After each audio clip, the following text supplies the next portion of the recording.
اللہ وحدہ والصلاة والسلام علی من لا نبی بعدہ۔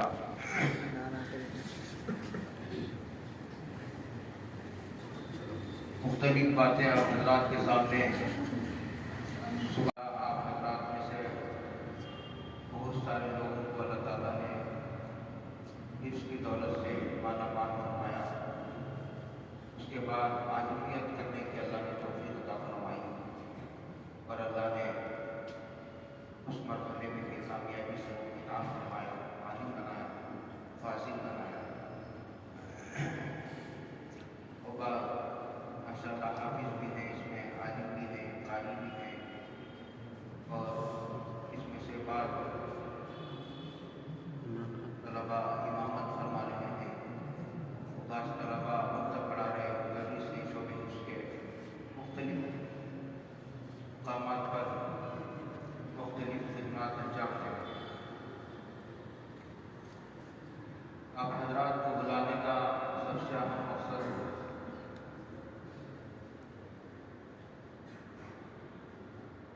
یہ تھا، ویسے بہت سارے مقاصد تھے کہ آپ حضرات کی خیریت معلوم ہو، کہاں ہیں، کس حال میں ہیں، کیا کر رہے ہیں،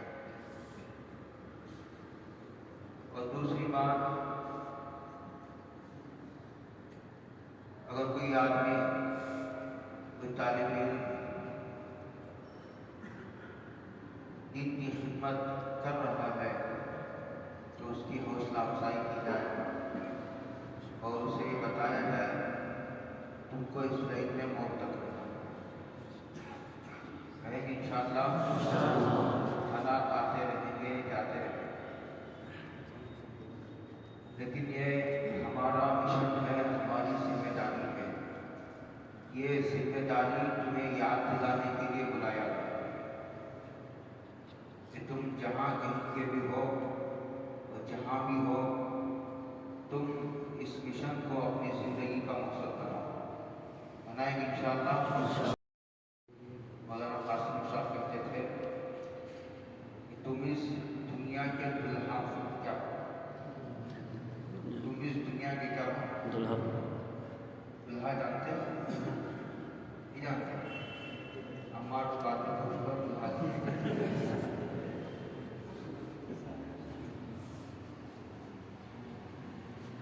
دلہا اسپیکر میں پڑ گیا ہے، دلہا اسپیکر اسے کھانا کہاں سے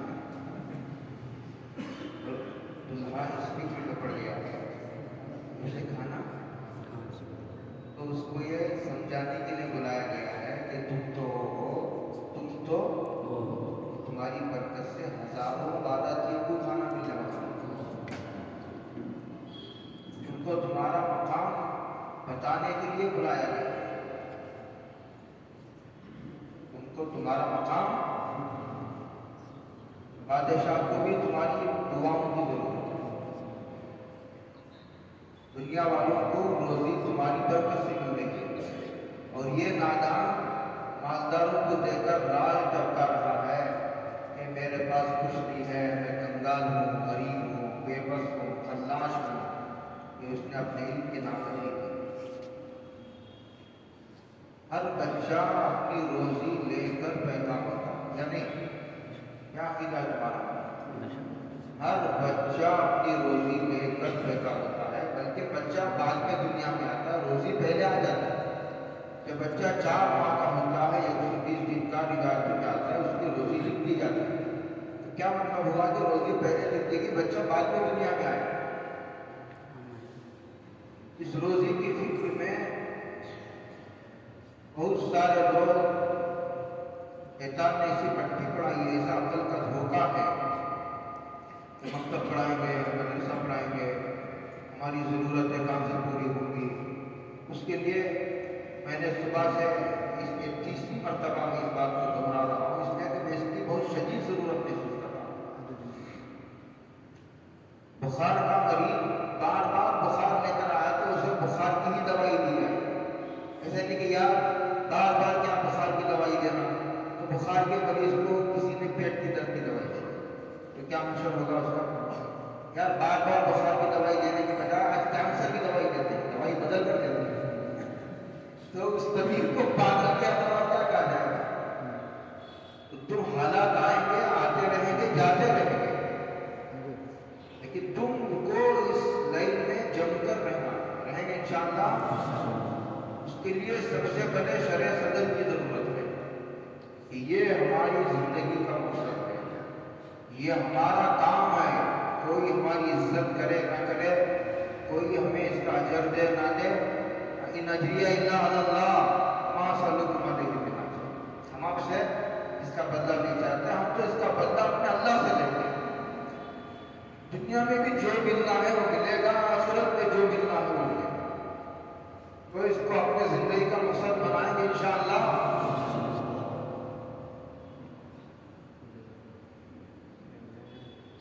بادشاہی تمہاری دعاؤں کی برکت سے جی رہا ہے، اور تم کا افسوس ہے کہ ہم بادشاہ بادشاہ کو تمہاری دعاؤں کی ضرورت ہے، اور تم اپنی ماضی کی اس شاندار کہ اللہ نے طالب علمی کی زندگی عطا فرمائی، اس پر افسوس کر رہے ہو۔ اے کاش دو چار پیسے کمانے کا کوئی ہنر سیکھ لیتا تو کتنا اچھا ہوگا، آج در در کی ٹھوکریں کھانی پڑتی ہیں۔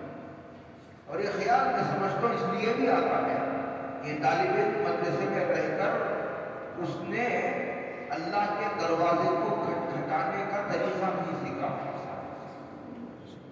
اس نے اپنے اللہ سے لینے کا جو سلیقہ اور طریقہ ہے اس پر اس نے محنت نہیں کی۔ اس کی وجہ سے جب بھی ضرورت پیش آتی ہے تو اس کی نظر مالدار کی طرف ہوتی ہے، جبکہ اس کو تو مدرسوں میں سکھایا گیا تھا کہ تم کو اللہ سے لینا ہے، اور دنیا کو یہ بتانا ہے کہ لینے کا یہی ایک طریقہ ہے، یہی ایک دروازہ ہے، یہ دروازے سے ہی لینا چاہیے۔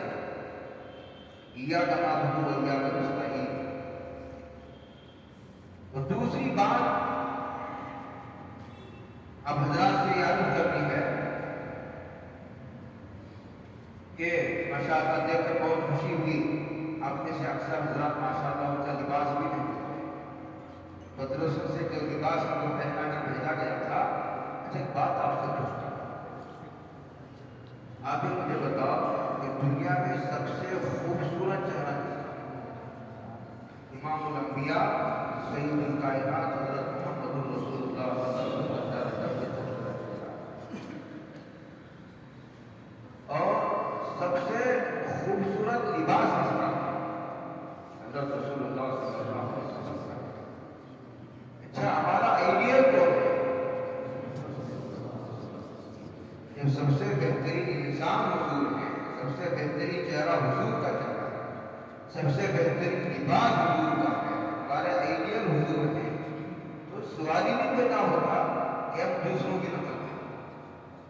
اور خوشی بھی ہوئی مجھے دو چار طلبا کو دیکھ کر جو ہے ان کو انشاءاللہ ہم سمجھائیں گے، اسی لیے تو بلائیں گے کہ ان کے سر سے لے کر پیر تک ان کا جائزہ لیا جائے، دیکھا جائے۔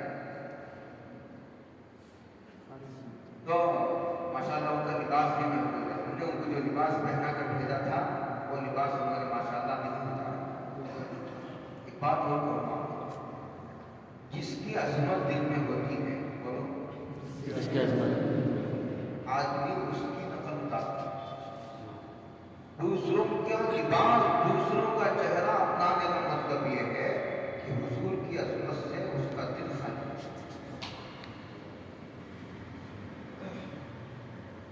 غیر شعوری طور پر بہت احساس کمتری میں مبتلا، وہ جبہ پیجامہ پہن کر کے اپنے آپ کو ذلیل سمجھ رہا ہے۔ اس کا مطلب یہ ہے کہ اس کے دل میں نادانستہ طور پر حضرت رسول اللہ صلی اللہ علیہ وسلم کی عظمت یا تو ختم ہو گئی ہے یا کم ضرور ہے۔ بولو اپنے لباس کی حفاظت کرو گے؟ یہ لباس پہن کر اپنے آپ کو ذلیل سمجھو گے؟ عزت دار سمجھو گے؟ اور دنیا والوں کو بات کہو گے یہ لباس پہنو، ہوگا انشاءاللہ؟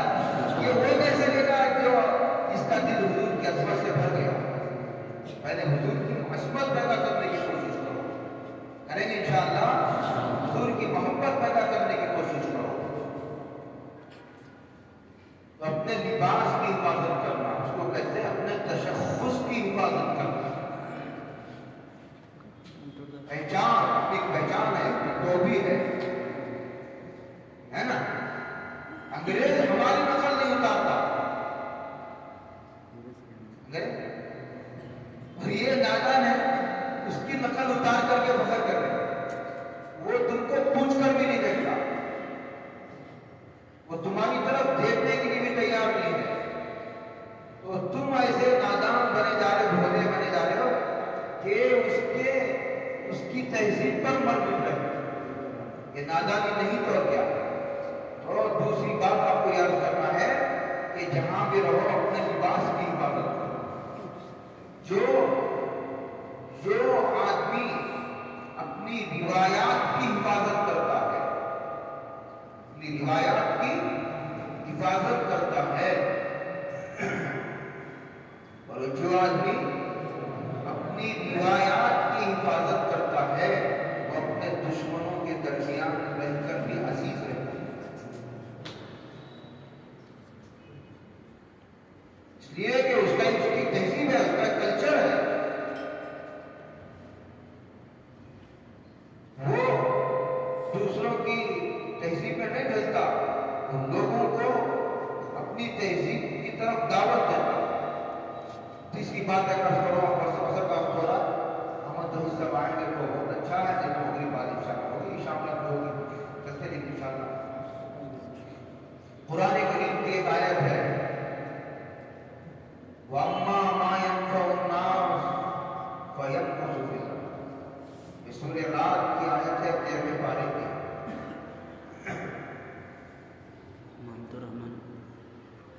ایک مرتبہ کلکوا اعتکاف میں حاضر تھا مولانا غلام صاحب کے ساتھ.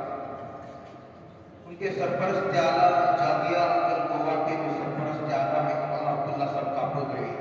اللہ ان کے قبر کو نور سے بھرتے. بہت سارے افراد انہوں نے تیار جال ساز شخصیات میں ان کا شبہ ہوتا ہے. گجرات کا ہیرا سارے علماء کے پیچھے چلتے تھے. میں نے دیکھا ہے ان کی تقریر سے. جب پہلی مرتبہ میں نے تقریر سنی میں نے کہا واہ، کلکوا کی ترقی کا راز یہ ہے یا کلکوا کا ایسا سرپرست ہے جس کی فکری بلندی اور جس کی دور اندیشی اور جس کے علم میں پختگی، جس کے نظریات میں اتنی صداقت گہرائی.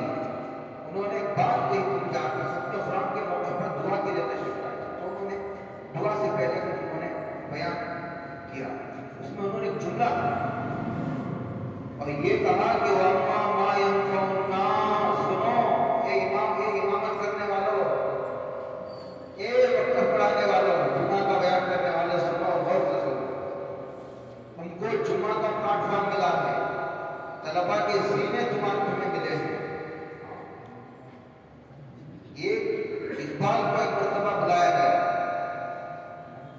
اقبال نے کتاب لکھی تھی، ایوارڈ دینے کے لیے بلایا گیا. اقبال نے کہا یہ ایوارڈ مجھے مت دیجیے، یہ میرے استاد کو دی. تو انہوں نے کہا یہ کتاب تو آپ نے لکھی ہے، استاد کو دینے کا کیا مطلب؟ تو انہوں نے کہا کہ کتاب میں نے لکھی ہے، مجھے میرے استاد نے لکھی ہے. کتاب میں نے لکھی ہے اور مجھے میرے استاد نے لکھی ہے. ابھی مولانا میرے استاد میں نے اسے محترم مالک پڑھی ہے، حضرت مولانا قاری محمد عثمان صاحب امیر الہند رحمۃ اللہ علیہ انتقال کا تقریر نے رحمت فرمائے. ان سے کسی نے پوچھا کہ آپ نے زندگی میں کیا تصنیف چھوڑی، کیا لکھایا حدیث پر، خود پر؟ حضرت نے فرمایا میں نے 2 کتابیں لکھی. ایک میرا بڑا بیٹا مفتی سلمان، ایک چھوٹا بیٹا مفتی عفان. میں نے زندگی میں میرے پیچھے 2 کتابیں چھوڑ کر استاد لکھتا ہے باقاعدہ. ہیرا جس طرح تراشا جاتا ہے، استاد اپنے شاگردوں کو تراشتا ہے. اس وقت تراشتا ہے جب شاگرد اس کو اپنے حوالے کرتا ہے، کام کرنے کا اس پر موقع دیتا ہے، تب نہ بھاگتا ہے. اس کو ملتا ہی کیا.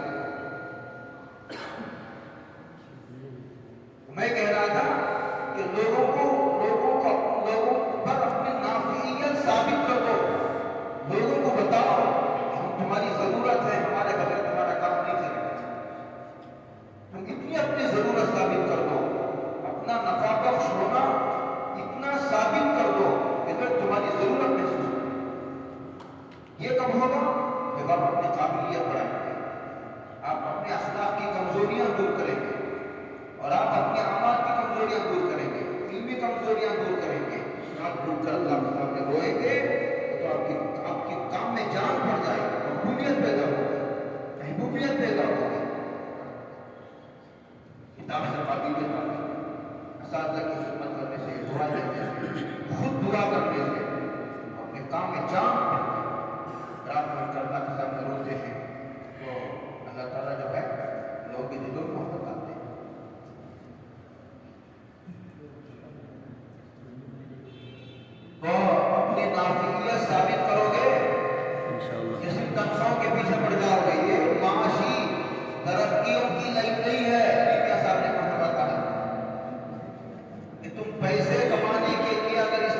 تو اپنی نافیت ثابت کرو گے انشاءاللہ.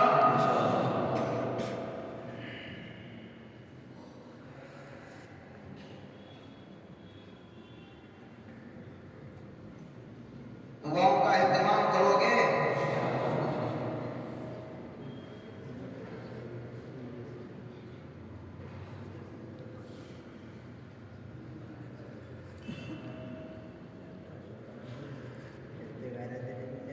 اور جہاں بھی تم رہو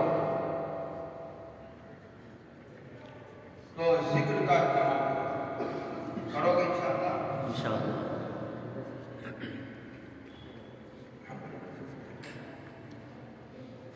ایک مرتبہ قوم حاضر تھا.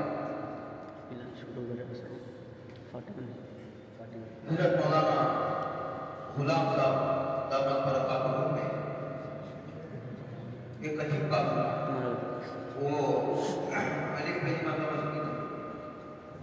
بہت سے سنی.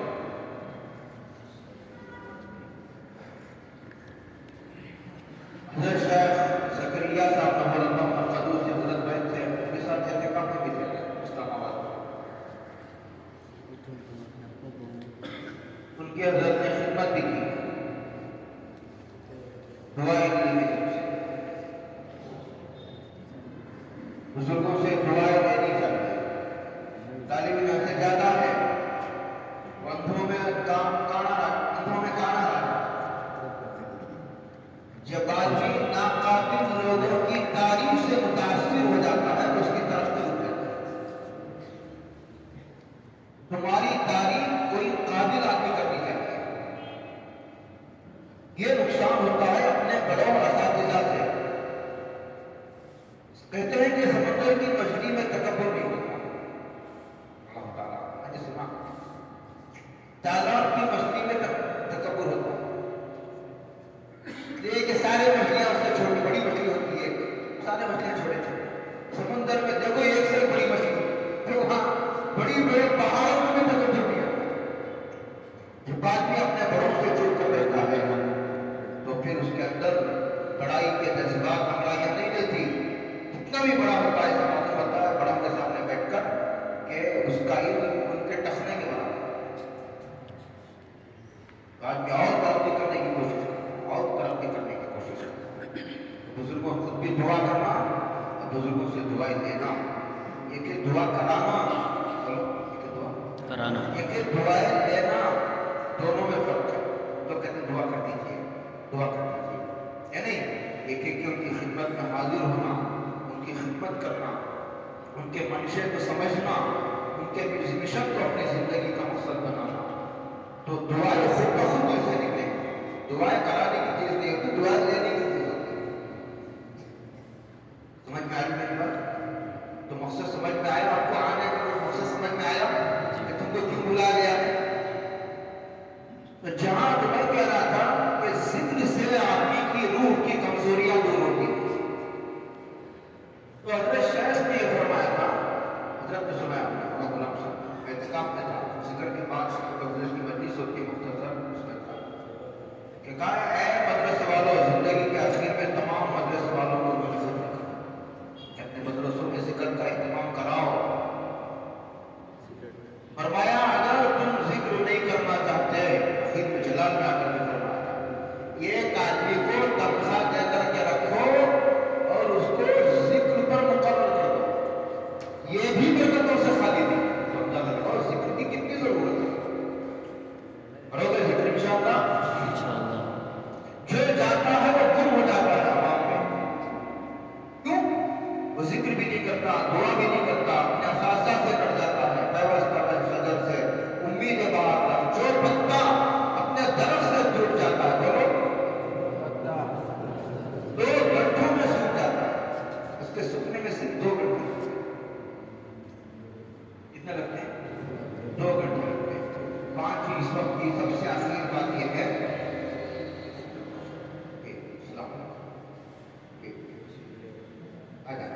سب سے آخری بات یہ ہے, دیکھو تم جہاں بھی رہو, بولو تم جہاں بھی رہو, چلتا رہے گا سلسلہ.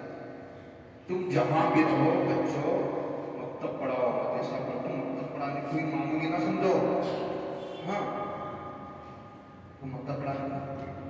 یہ بنیاد ہے. اس طرح عمارت کی سر کی بنیاد ہوتی ہے، نورانی قاعدے کا استاد شخصیت کی سر کی بنیاد ہوتا ہے. سمجھ میں آ رہی میری بات نہیں آ رہی؟ اور تم جہاں بھی مکتب پڑھا رہے ہو اس بات کو لکھ کر لے جاؤ کہ مکتب کو مدرسے کے معیار پر پڑھاؤ گے انشاءاللہ. اور جو طلبہ مکتب کی خدمت انجام دے رہے مدرسہ پڑھا رہے ہیں یہ ان کی حوصلہ افزائی کے لیے تھی. اور جو لوگ جماعت والے کہتے ہیں 40 دن دو، 40 دن 4 مہینے دو، کہتے ہیں 4 مہینے کہتے ہیں کہ پوری زندگی دو، پوری زندگی کو اللہ کے دین کے لیے وقف کرو.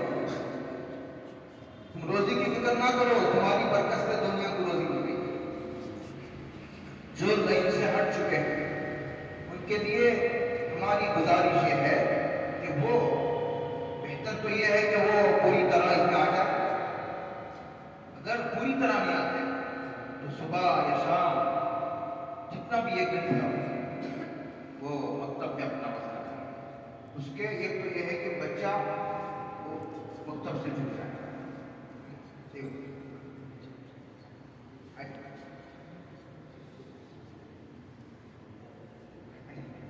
ادھر سے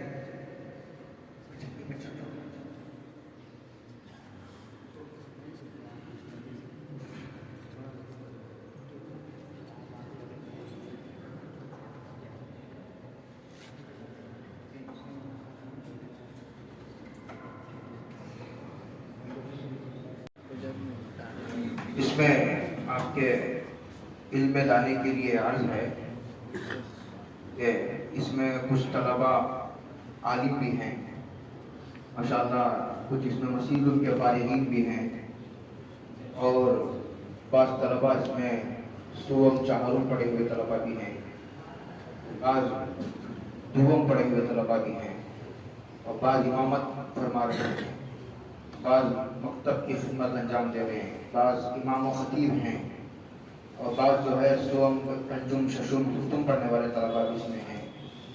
اس طرح مختلف خدمات فصل کی خدمات انجام دینے والے طلبہ ہیں. بعض طلبہ کاروبار میں بھی چلے گئے ہیں، بعض طلبہ کالج پڑھ رہے ہیں حافظ ہونے کے بعد. اس طرح مختلف خدمات انجام دے رہے ہیں.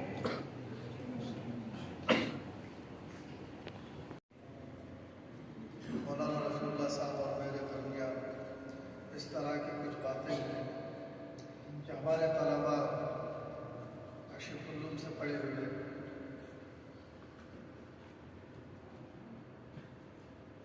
جو کئی سال پہلے پڑھ کر فارغ ہو گئے ہیں اور بہت دور بھی ہیں نزدیک بھی ہیں، لیکن کوئی درمیان کا رابطہ جیسا ہونا چاہیے ویسا رابطہ نہیں ہے.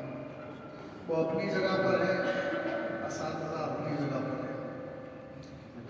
ان دونوں کے درمیان اگر رابطہ ہو جائے تو یہ اساتذہ اور طلباء کے لیے دونوں مفید ہو سکتا ہے. اور میرا خیال یہ تھا، غالباً میں نے توجہ بھی دلایا تھا کہ الگ الگ استعدادوں کے طلباء کو بلایا جائے. جو علماء ہیں وہ 2 4 8 10 جتنے ہیں بلایا جائے، جو حفاظ ہیں ان کو کسی موقع پر بلایا جائے، جو تجارت میں لگے ہوئے ہیں ان کو ایک موقع پر بلایا جائے، ایک کمرے میں بٹھا کر بات کر لی جائے. اس طرح الگ الگ استعدادوں کے ہوتے ہیں اور کسی کو تفصیل سے کسی کو کم الفاظ میں بولنا پڑتا ہے. لیکن مفتی صاحب کا اگر یہ جذبہ ہوگا، یہ ان کے اندر مولانا طیب صاحب بھی ہیں، انہوں نے بھی سوچا ہوگا، انہوں نے یہ سوچا کہ سب کو ایک ساتھ ہی بلا لیا جائے. اور پھر میرے علم میں بھی کل آنے لگا کہ 50 سے 75 تک طلباء آنے والے ہیں، اور پھر یہ بھی کہ میں بھی یہاں آپ لوگوں سے کچھ گفتگو کروں گا. یہ میرے ذہن میں نہیں تھا. میں ایسا سمجھتا تھا کہ کچھ طلباء جمع ہوں گے تو مولانا طیب صاحب بات کر لیں گے، اور کچھ علماء جمع ہوں گے اور جو ائمہ ہیں جو مدرسین ہیں ان کو مولانا رسول اللہ صاحب بات کر لیں گے.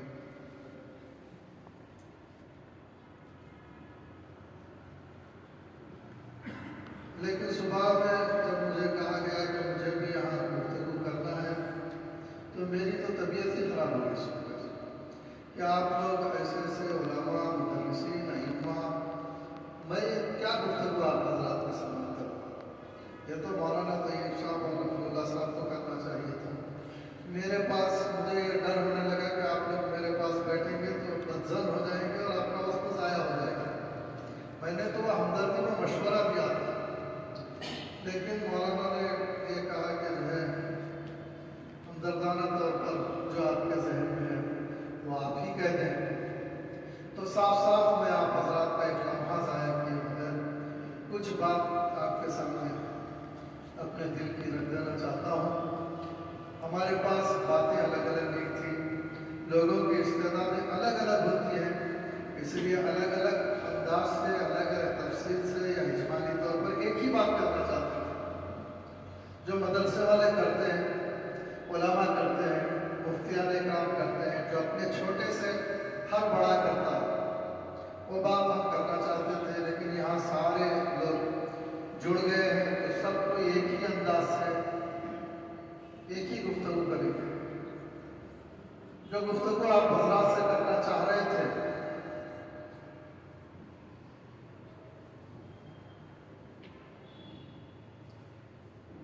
چند باتیں آپ کے ذہن میں مستحضر کرنے کا ارادہ تھا، کچھ آپ حضرات کے دل میں اتارنے کی باتیں تھیں۔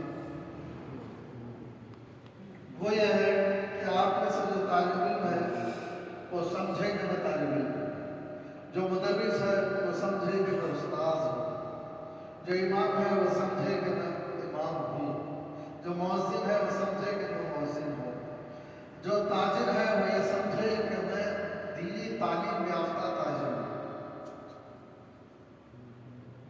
ہر ایک اپنی حیثیت میں یہ سمجھے اور اس کا استحضار رکھ کر زندگی گزارے۔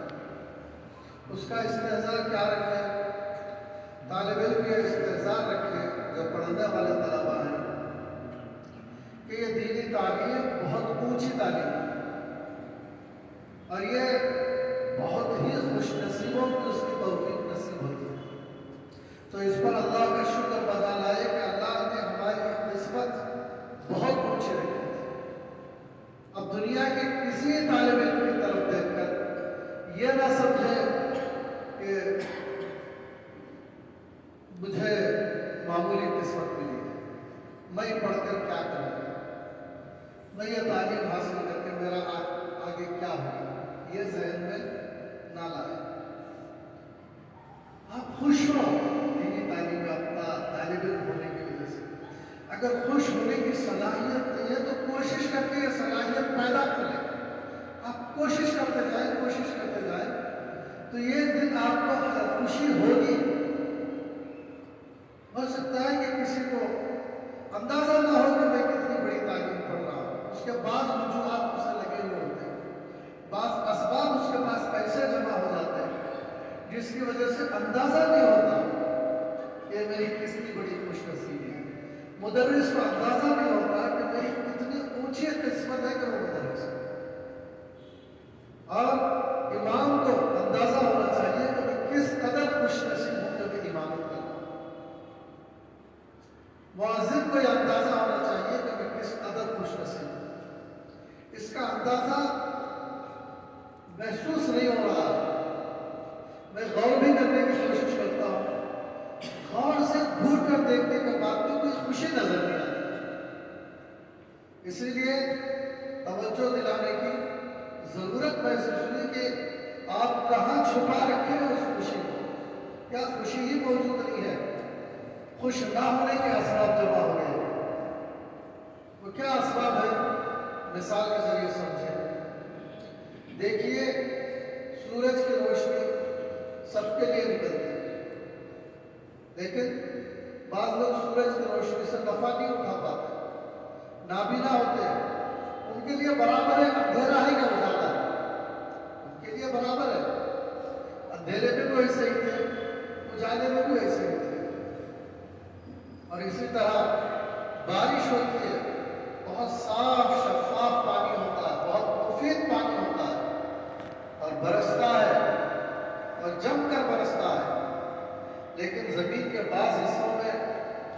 نہیں اگتا، زرخیزی نہیں ہوتی، اور چٹانوں پر کچھ نہیں ہوتا، اور بعض جگہ کانٹے اگاتے ہیں جو کسی کام کے نہیں، وہاں آ کر حشرات الارض اور اس طرح کے کیڑے مکوڑے وہاں بسیرا کر دیتے ہیں۔ علماء نے لکھا ہے کہ جن طلباء کو خوشی نہیں محسوس ہوتی مدارس میں آ کر بھی، ان کی مثال بھی بنجر طلباء کی سی ہے، اندھے طلباء کی سی ہے۔ وہ اندھے ہیں، ان کو تعلیم نظر نہیں آ رہی، ان کو مدرسہ کیا چیز ہے نظر نہیں آ رہی، درس کی اہمیت ان کو نہیں نظر آ رہی ہے، اور یہ تعلیم کیا چیز ہے، وہ طلباء زرخیز طلباء نہیں ہے، بنجر طلباء ہے۔ سوال پیدا ہوتا ہے کہ یہ بنجر کیسے بن گئے، ان کے دل بنجر کیسے ہو گئے، ان کے دماغ بنجر کیسے ہو گئے، اور یہ کیسے چٹان بن گئے، یہ کیسے صرف دن و رات گزارنے والے ہو گئے۔ علماء نے اس کی وجہ اور پکڑا ہے اس چیز کو، اس مرض کو۔ تو اس شبہ میں ہمدردانہ طور پر آپ کو جمع کر لیا گیا، کہیں ہمارے طلباء کا وقت تو ایسا نہیں گزر رہا کہ وہ اداس ہو اور اندھوں کی طرح، بنجر لوگوں کی طرح۔ ہمارے طلباء فارغ ہو کر ایک زرخیز عالم دین بنے گے یا نہیں بنے گے؟ یہ جذبہ تھا جو اندر تھا، جس کا اظہار کچھ مولانا رفیع اللہ صاحب کے سامنے ہو گیا تھا، اب کھل کر اظہار ہو رہا ہے اس کا۔ تو آپ مولانا سے جو ہے یہ صاف صاف طور پر کہتا ہے،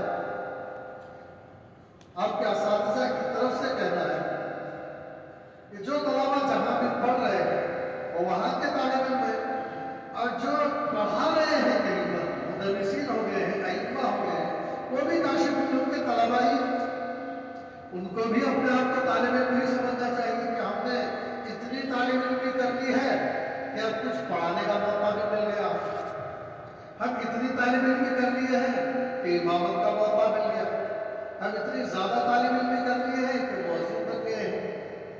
بہرحال وہ بھی طالب علم ہے، اور ان کو اب بھی کتابیں پڑھنے کی مزید ضرورت ہے، اور اساتذہ سے اب بھی فائدہ اٹھانے کی ان کو ضرورت ہے۔ وہ اسباب کیا ہے جس کی وجہ سے ایک آدمی مدرسے میں داخلہ لے کر استاذ کے درس میں بیٹھ کر بھی جو فائدہ طالب علم کو اٹھانا چاہیے، جو اس کا دل کھلنا چاہیے اور جس کا دماغ کھلنا چاہیے، وہ بات اس کے اندر نہیں پیدا ہوتی، وہ ہے خوف خدا کی کمی۔ یہ شرط ہے طالب علموں کے لیے درسگاہ میں آنے کے لیے۔ بہت سے لوگ سمجھتے ہیں مدارس میں تعلیم مفت میں ہوتی ہے، ڈونیشن نہیں لیا جاتا، فیس نہیں لیا جاتی، فیس نہیں لی جاتی، ڈاکٹری میں اتنا ڈونیشن ہے، انجینئر پڑھنے میں اتنا ڈونیشن ہے، وہ فلاں پڑھنے میں اتنا ڈونیشن ہے، اتنے پیسے جیبیں خالی کی جاتی ہیں، پیسے رکھے جاتے ہیں، پھر داخلہ ملتا ہے۔ لیکن میں آپ کو بتاؤں کہ مدارس میں داخلہ لینے کے لیے بے شک پیسوں کی ضرورت نہیں ہے، لیکن اپنا جگر نکال کر رکھنے کی ضرورت ہے۔ اللہ تعالیٰ کو دل دیتے ہو کیا نہیں دیتے ہو؟ جو آدمی اپنا دل اپنے پاس محفوظ رکھے گا، قلبی جذبہ، وہ طالب علم نہیں کہنا ہے، اسے وہ بات نہیں سمجھ میں آئے گی، اسے دینی کتابوں میں دنیاوی کتابوں میں کوئی فرق نہیں، وہ سمجھے گا کہ یہ بھی ایک ایسی امامت کرنے کی تعلیم ہے، اور ڈاکٹری پڑھنے کی تعلیم ہے، اور ڈاکٹر بن کر کلینک کھولنا ہے، کچھ پیسے کمانا ہے، یہاں بھی امام بن کر، مؤذن بن کر، مدرس بن کر کچھ چھوٹی موٹی تنخواہ لینا ہی تعین سمجھے گا۔ باقی جو انقلاب جیسے زمین پہ انقلاب آنا تھا، قحط دور ہونا تھا بارش کے ذریعے سے، ہر طرف سبزہ اگنا چاہیے تھا، اسی طرح جو ہے جو بات طالب علم کے اندر پیدا ہونی چاہیے تھی وہ بات نہیں پیدا ہوگی۔ کبھی استاذ کے اندر نہیں ہے، استاذ نے علم کی وہ برسا رہے ہیں، لیکن کمی ان کے اندر ہے کہ یہ خوف خدا کی صفت سے ان کا دل آ رہی ہے۔ یہ نہ سمجھیے کہ خوف خدا ہمارے اندر نہیں ہے، اس کی کیا گارنٹی ہے؟ اندر کی بات کیسے نظر آ گئی؟ دل کی بات، بے شک دل کی بات نظر نہیں آتی ہے، لیکن اگر کہیں دھواں نظر آئے تو اندر آگ ضرور ہوگی۔ اتنی بات تو سمجھ میں آتی ہے کہ آگ کے بغیر دھواں نظر نہیں آتا۔ اسی طرح اگر کسی کے اندر ظاہری طور پر خدا کی نافرمانی پائی گئی تو یہ سمجھا جائے گا کہ خوف خدا کی دولت سے محروم ہے۔ اب یہ دیکھنے میں آ رہا ہے کہ طلباء کے اندر گناہ، طالب علموں کے اندر، وہ طالب علم ہے دینی تعلیم کا خواہش مند، جب وہ طالب علم ہے، وہ علم چاہتا ہے تو اللہ تعالیٰ اپنے سے بے خوف رہنے والوں کو علم نہیں دیتا، تھوڑا بہت تو سب کو دے دے گا۔ قرآن کریم جیسے بارش کی مثال ہے، سب کو ملتی ہے،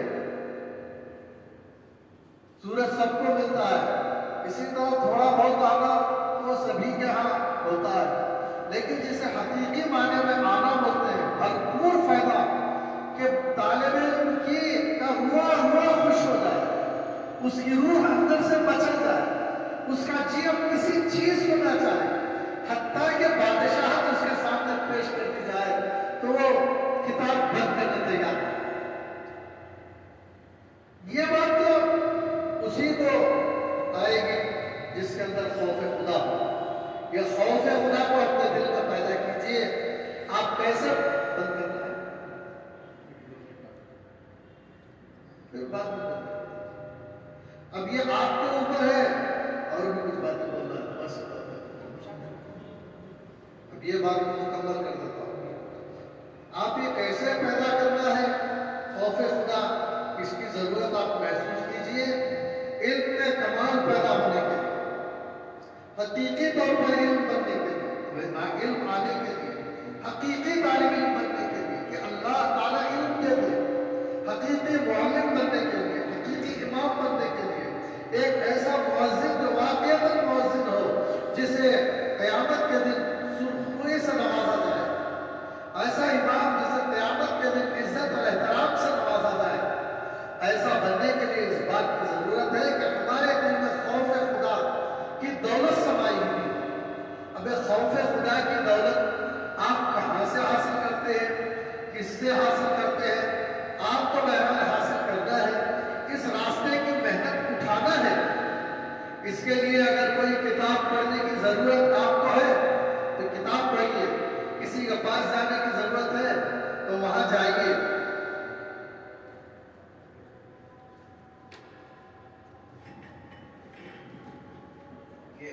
کا سلسلہ انشاءاللہ عشاء تک چلے گا، اس کے بعد بھی جو ہے عشاء کے بعد ضرورت محسوس ہوگی، عشاء کے بعد بھی چلے گا، پھر فجر کے بعد ضرورت محسوس ہوگی، فجر کے بعد بھی، کیونکہ اتنی باتیں ہیں کہ ہمدردی کی وجہ سے وہ ایک ساتھ نہیں کہی جا سکتی اور ایک ساتھ ذہن میں بھی نہیں آتی، اور آپ کا دماغ بھی اسے برداشت نہیں کر پائے گا، ہضم نہیں کر پائے گا ایک مجلس میں کریں گے۔ اس لیے وقفے سے انشاءاللہ آپ کے سامنے صبح سے باتیں آتی ہیں اور دو چار باتوں پر باقاعدہ آپ کی توجہ مرکوز رکھنے کی کوشش کی جا رہی ہے، اور دعا بھی ہم کر رہے ہیں، اللہ تعالیٰ کرے کہ آپ کی ہماری یہ بات آپ کے دل کی گہرائی میں اتر جائے۔ اب اذان ہو رہی ہے، نماز ہو جائے، حافظ شاہد کا چلے گئے تو آپ حضرات نماز پڑھ کر نماز کے فوراً بعد یہی تشریف لائیں۔